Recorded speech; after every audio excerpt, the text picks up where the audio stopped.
Гора дива, тиха, зелена. Папагал лети с душа любопитна, далеч от джунгла, къде живял, загубен сега стоял.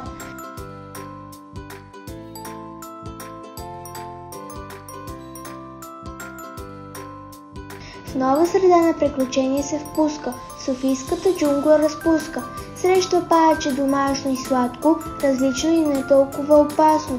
В уютния дом храбро и смело, плете с хора живее. С мрежа блести, с майсторски ум, всички около него ръце вдигат.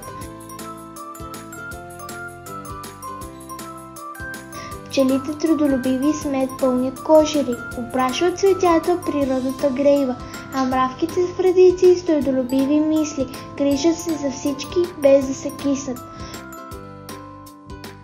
Но тук и конски мухи досадни навред, на щрекса винаги звънчат отред. Пагалът се смее с перца ярки, в тази гора сред нови светлини и стари лехи оказва се Борисови градини. С приятели нови в смях и веселие Папагал открива и утре е приключение.